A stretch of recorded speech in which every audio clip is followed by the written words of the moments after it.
information. I mostly wanted to thank you. I'm echoing now. For your email yesterday in response to my request to close the road in Garden of the Gods on the weekend.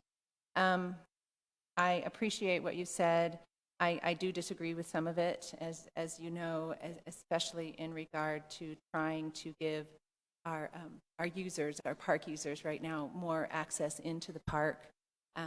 We're not supposed to be touring in cars, and although there are fewer people in the park overall, it's people who were picnicking and people who are taking the shuttles, but the people actually using the park for recreation, especially new bicyclists, new walkers, they are forced to be on the shoulder of that road while cars continue to go by all day long, and it's not safe. So I have shared the email with the user groups, and even in the time that we've been here today, we've gotten a letter from Susan Davies, Medicine Wheel, some of the Friends of Garden of the Gods, and so I would like to set up a meeting with them and you to have more conversations about this issue, because I really do want Olympic City and the city of super users of our parks to have a voice on this issue, because I think Parks is thinking like they've always thought. You know, this is how we manage a closure when we could do things simpler, cheaper, easier to really support and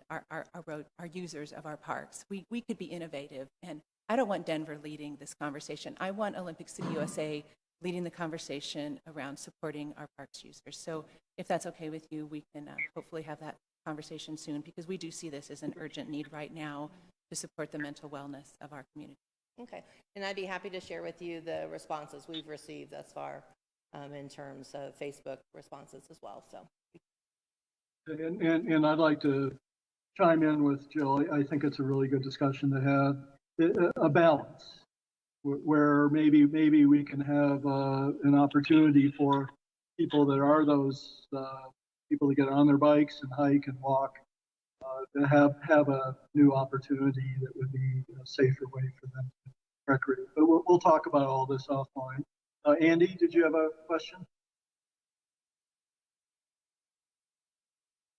Well, I was going to respond to that because I'm more in the line of thinking that if you're going to close roads and parking areas, then now you're forcing the people to park out in the neighborhood. So I think you can strike a balance, but I think the proposal as originally sent out would be counterproductive.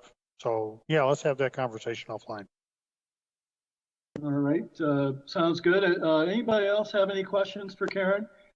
Thank you and your staff. Boy, talk about a department that has to be dynamic. You're the one, and so very much appreciate everything that you and everybody else is doing. well, thank you. I appreciate it.